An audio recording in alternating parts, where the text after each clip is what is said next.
Virgin boss movie Telugu హెవ్యూ. Big boss fame Mitra Sharma Shrihan ప్రధాన పాత్రలలో నటించిన చిత్రం వర్జిన్ బాయ్స్. గేమ్ ఆన్ సినిమాతో గుర్తింపు తెచ్చుకున్న గీత్ ఆనంద్, జెనిఫర్ ఇమాన్యుయల్ వంటివారు ఇతర కీలక పాత్రలలో నటించిన ఈ సినిమాని game on director Dayanand direct చేశాడు.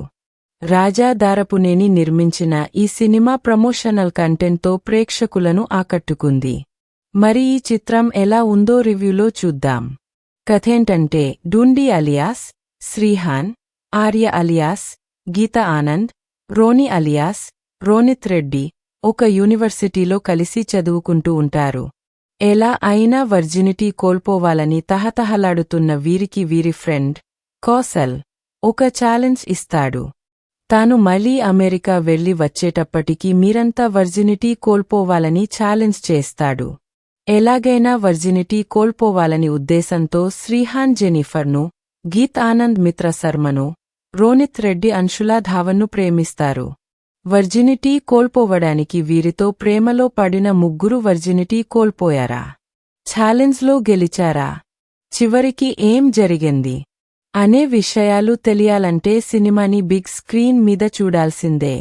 ఎలా ఉందంటే ఓ ముగ్గురు కాలేజీ కుర్రాళ్లు వర్జినిటీ కోల్పోవడానికి చేసే పోరాటమే ఈ కథ. కథలో కొత్తదనం లేదు కానీ తనదైన శైలిలో నవ్విస్తూ ఎంగేజ్ చేసేలా రాసుకోవడంలో దర్శకుడు కొంతవరకు సక్సెస్ అయ్యాడు. సెక్స్ ముఖ్యమని భావించి దాని వెనుకబడి తర్వాత ప్రేమ మాధుర్యాన్ని చవిచూసి ప్రేమే గొప్పదని ఒప్పుకునే లైన్తో ఇప్పటికే ఎన్నో సినిమాలు వచ్చాయి. వర్జిన్ బాయ్స్ కథ కూడా అదే లైన్లో రాసుకున్నాడు దర్శకుడు. కాకపోతే నేటి యూత్ను టార్గెట్ చేసుకుని వారిని ఎంగేజ్ చేసేలా చాలా సీన్స్ రాసుకోవడంతో కొంతవరకు యూత్ ఆడియన్స్కి ఈ సినిమా కనెక్ట్ అవుతుంది. సినిమా ఓపెనింగ్ నుంచి చివరి వరకు ప్రేక్షకులకు ఎక్కడా కొత్తదనం కనిపించకపోయినా కొన్నిచోట బోల్డ్ జోక్స్, అమ్మాయిల అందాలతో కనివిందు చేస్తూ చాలా వరకు సినిమా నడిపించే ప్రయత్నం చేశారు. ఒక ముగ్గురు యువకులు నగ్నంగా రోడ్డు మీద పరిగెత్తే సన్నివేశంతో సినిమా ప్రారంభం అవుతుంది. ఆ తర్వాత ఈ ముగ్గురి క్యారెక్టర్లోని ఎస్టాబ్లిష్ చేస్తూ కథనం సాగుతుంది. అమ్మాయిల చేతిని తాకితేనే ఎంతో అదృష్టం అని భావించే ముగ్గురు యువకులు న్యూ ఇయర్ రోజుకి వర్జినిటీ కోల్పోవాలని లక్ష్యంతో ముగ్గురు అమ్మాయిలతో ప్రేమలో పడటం, వారితో ప్రేమ కయ్యాలు ఇలా ఆసక్తికరంగా సాగుతుంది. ఇంటర్వెల్లో ఏదో ట్విస్ట్ ఇచ్చిన ఫీలింగ్ ఇస్తారు కాని అదేమీ ఉండదు. సెకండాఫ్ మొదలయ్యాక వీరి ప్రేమ మీద అనుమానాలు తర్వాత మళ్లీ కలిసేందుకు ప్రయత్నాలు అంటూ రొటీన్గానే సాగుతుంది. చివరలో ఒక మంచి మెసేజ్తో సినిమాని క్లోజ్ చేసే ప్రయత్నం చేశారు. ఎవరు ఎలా చేశారంటే ఈ సినిమాలో శ్రీహాన్ పాత్ర అందరికీ కనెక్ట్ అయ్యేలా ఉంటుంది. ఎందుకంటే మన కాలేజీలలో ఎప్పుడో ఒకప్పుడు ఇలాంటి వ్యక్తులను మనం చూసే ఉంటాం.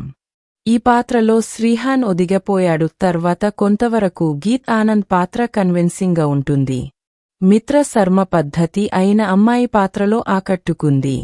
జెనిఫర్ అంశుల ఒక పక్క అందాలు ఆరబోస్తూనే అభినయంతో ఆకట్టుకునే ప్రయత్నం చేశారు.